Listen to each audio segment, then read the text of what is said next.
जय हिंद स्टूडेंट। आज का टॉपिक है हमारा कूलाम का नियम तथा वैद्युत क्षेत्र। ये क्लास 12 का पहला चैप्टर है जिसमें पहली हेडिंग बनती है अपना वैद्युत आवेश।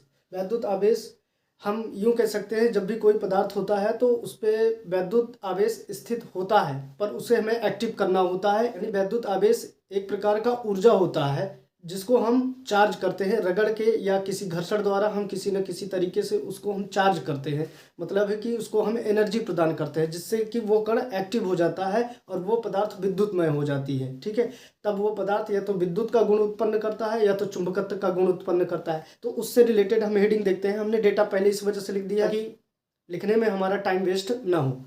अब वैद्युत आवेश किसी पदार्थ का वह गुण जिसके कारण वह पदार्थ विद्युतमय हो जाता हो। ठीक है, अर्थात वह पदार्थ आकर्षण, प्रतिकर्षण या तो चुंबकत्व का गुण प्रदर्शित करता हो। ठीक है, अब आवेश होते हैं दो प्रकार के, एक होता है धन आवेश, दूसरा होता है ऋण आवेश। धन आवेश ऐसे चार्ज होते हैं जिनमें इलेक्ट्रॉनों की कमी होती है जिसके वजह से वो धनावेशित हो जाते हैं। दूसरा होता है ऋणावेशित, जिनके कारण उसमें इलेक्ट्रॉनों की अधिकता हो जाती है जिसके कारण वो ऋणावेशित हो जाते हैं। जो एक ही प्रकार के आवेश होते हैं, जैसे ऋण आवेश हो गया या ऋण आवेश, यानी ऋण आवेश से प्रतिकर्षण करेगा, धन आवेश से प्रतिकर्षण करेगा, लेकिन धन आवेश ऋण आवेश से आकर्षित होगा।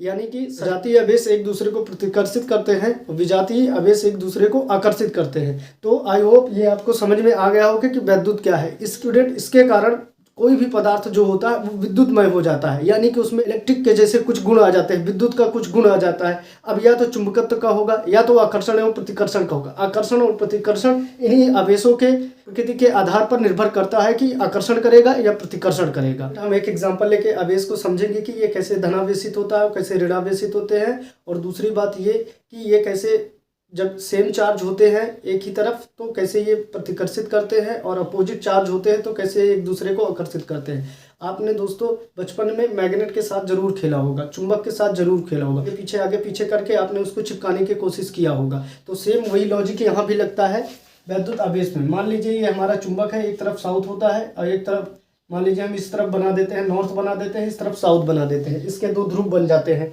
अब इसमें देखते हैं कि नॉर्थ जो होता है, अगर इसके सामने सेम ऐसे ही चुंबक ला देते हैं जिसका सिरा नॉर्थ हो और ये दोनों एक दूसरे के सामने हो, तब ये एक दूसरे के सामने रहेंगे तो ये एक दूसरे को प्रतिकर्षित कर देते हैं, क्योंकि ये चुंबकीय बल रेखाएं इन्हीं से ऐसे निकलती हैं बाहर की तरफ, नॉर्थ से निकलती है बाहर की तरफ और इधर से भी निकलेगा बाहर की तरफ। जब दोनों तरफ से बाहर की तरफ निकलेगा तो सामने एक दूसरे को अपोजिट डायरेक्शन में हो जाते हैं, जिसके कारण ये एक दूसरे को प्रतिकर्षित कर देंगे। दूसरा चुंबक ले लेते हैं जिसका ये वाला सिरा हम बना देते हैं साउथ पोल। साउथ पोल बना देंगे तो होगा क्या कि जो नॉर्थ पोल से निकल रही है, यानी नॉर्थ ध्रुव से चुंबकीय बल रेखाएं निकल रही हैं, वो प्रवेश कर जाएंगी इसके दक्षिणी ध्रुव में प्रवेश कर जाती है। क्योंकि चुंबक का जो होता है, यहाँ अगर नॉर्थ है, यहाँ अगर साउथ है, तो यहाँ नॉर्थ और साउथ दो ध्रुव बन जाते हैं। तो नॉर्थ से चुंबकीय बल रेखाएं निकलती हैं इस तरीके से और ये घूम कर जाती हैं साउथ पोल पर प्रवेश कर जाती हैं। ऐसे करके इस तरीके से दोनों तरफ से प्रवेश कर जाती है। तो इस तरीके से नॉर्थ से निकलेगा और साउथ में एंट्री कर जाएगा। अगर इस तरीके से अपोजिट अगर सरफेस यानी अपोजिट ध्रुव अगर एक दूसरे के सामने होते हैं मैग्नेट के, तो वो एक दूसरे को आकर्षित कर लेते हैं, क्योंकि यहाँ से निकला हुआ चुंबकीय बल रेखाएं इसमें प्रवेश करने का प्रयास करता है और ये आसानी से अपने अंदर प्रवेश करने की इजाजत दे भी देता है। इस वजह से ये एक दूसरे को आकर्षित कर लेंगे।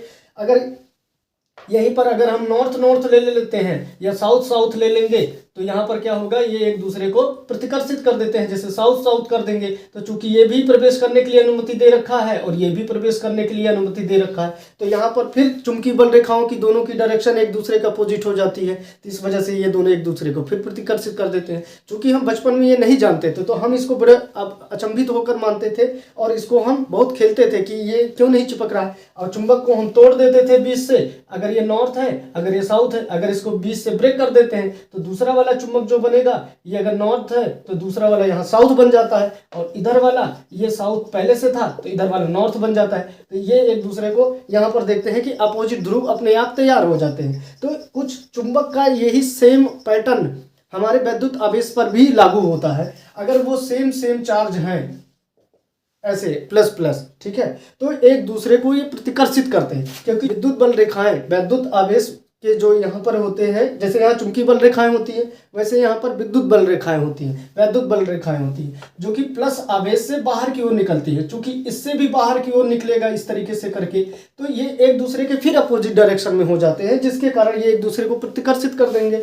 और अगर दूसरा ले लेते हैं माइनस माइनस, तो यहाँ से जो प्लस चार्ज से जो विद्युत बल रेखाएं निकली हुई होती हैं, वो जाते जाते एंड हो जाती हैं किस पे जाके, माइनस वाले आवेश पे। मतलब ये माइनस वाला आवेश वैद्युत बल रेखाओं को अपने अंदर आने की इजाजत देता है। अगर इसी तरीके से ये भी दे देगा, क्योंकि ये भी माइनस आवेश है, तो जब दोनों देखो दोनों बल रेखाएं अपने अंदर ही लेने का प्रयास कर रही है, अर्थात एक दूसरे से संपर्क नहीं हो रहा है, न ही एक दूसरे से रिलेशन बना रहे हैं। अगर ये भी रेखाएं अपने अंदर प्रवेश करवाएंगी, ये भी अपने अंदर प्रवेश करवाएंगी, तो फिर दोनों की बल रेखाएं एक दूसरे से अपोजिट डायरेक्शन में हो जाएंगे, जिसके वजह से ये एक दूसरे को प्रतिकर्षित कर देंगे।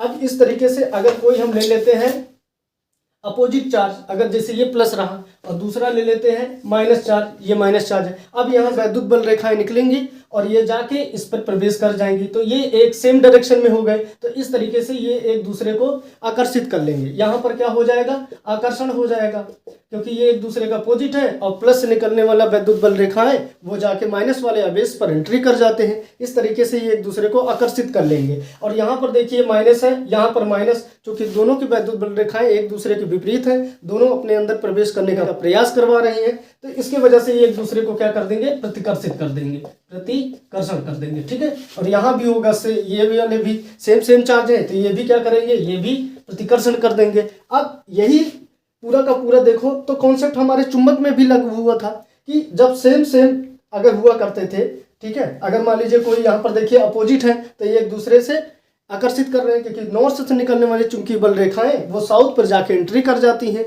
वहीं इसके पहले हम जस्ट देखे थे कि अगर हमारा कोई सेम ध्रुव वाला अगर चुंबक है, जैसे नॉर्थ है, अगर ये नॉर्थ है, तो यहाँ से भी चुंबकीय बल रेखाएं निकलेंगी और यहाँ से भी चुंबकीय बल रेखाएं निकलेंगी, तो यहाँ भी बल रेखाएं एक दूसरे के क्या हो रही है, अपोजिट हो रही हैं, यानी अपोजिट डायरेक्शन में एक दूसरे के सामने जा रही हैं। तो इस वजह से ये एक दूसरे को क्या कर देंगे, प्रतिकर्षित कर देंगे। तो सेम अभी हमने बताया था कॉन्सेप्ट कि जो सजातीय आवेश होते हैं एक दूसरे को प्रतिकर्षित करते हैं। ये सजातीय सेम जात के हैं, मतलब कि ये भी माइनस ये भी माइनस है, यहाँ पर प्लस है यहाँ भी प्लस है, तो ये भी सजाती हैं, एक दूसरे को क्या करेंगे, प्रतिकर्षित कर देंगे। विजातीय है, जैसे ये प्लस है और ये माइनस है, एक दूसरे से अपोजिट नेचर के हैं, इस वजह से एक दूसरे को आकर्षण कर देंगे। अब मैंने बता भी दिया है कि ये सारा पूरा कॉन्सेप्ट, पूरा खेला किस पे होता है, वैद्युत बल रेखाओं पे, और मैग्नेट में किस पे होता है, चुंबकीय बल रेखाओं पे। बल रेखाएं दोनों से निकलती हैं। बल रेखाएं काल्पनिक रेखाएं होती है जिसको आप देख नहीं सकते, केवल एज्यूम किया जाता है कि इस प्रकार से कुछ रेखाएं निकल रही होंगी और यही रेखाएं प्रतिकर्षण और आकर्षण के लिए जिम्मेदार होंगी। तो आई होप आप बढ़िया से आप समझ गए होंगे कि प्लस आवेश क्या होते हैं, माइनस आवेश क्या होते हैं, क्यों एक दूसरे को आकर्षित करते हैं, क्यों एक दूसरे को प्रतिकर्षित करते हैं। अगर हम वैद्युत आवेश का मात्रक देखें तो वैद्युत आवेश का जो मात्रक होता है, वैद्युत आवेश का जो मात्रक होता है वो होता है कूलाम हो जाता है। मात्रक क्या होता है, कूलाम हो जाता है। ठीक है, और यह एक अदिश राशि होती है, यह एक अदिश राशि होती है। अदिश राशि ये 11th का चैप्टर है जो आप आई होप पढ़ के आए होंगे। अगर नहीं पढ़ के आए होते हैं तो हम थोड़ा सा हिंट दे देते हैं। आ का मतलब नहीं, दिश का मतलब दिशा। ऐसी राशि जिसमें दिशा नहीं होती परंतु परिमाण होता है। परिमाण का मतलब उसका वैल्यू क्या है, वैल्यू रहेगा लेकिन इसमें दिशा नहीं रहती। तो इस वजह से हमारा वैद्युत आवेश क्या हो जाता है, अदिश राशि हो जाती है, और इसका मात्रक क्या हो जाता है, कूलाम हो जाता है। वो अब इसको आप बहुत अच्छे तरीके से समझ गए होंगे। ठीक है, जो भी दिक्कत होगी कमेंट में कर देना, हम पढ़ेंगे उसको सॉल्व करके बता देंगे, कमेंट में ही रिप्लाई कर देंगे। तो आप देख रहे हैं, इसको समझ गए होंगे। स्क्रीनशॉट लेना हो तो ले लीजिए, नहीं नोट्स अपने हाथ से हैंड से बनाते रहिए। सबसे बेटर नोट्स वही होती है, हम लिख के दे देंगे, उससे आपको वो फील नहीं आएगा कि क्योंकि आपने लिखा नहीं है ना, आपके हिसाब से लिखा होगा कहाँ पर कौन सी लाइन में क्या लिखना है, कहाँ अंडरलाइन करना है, तो आप अपने हिसाब से पूरा इसको तैयार कर लीजिए।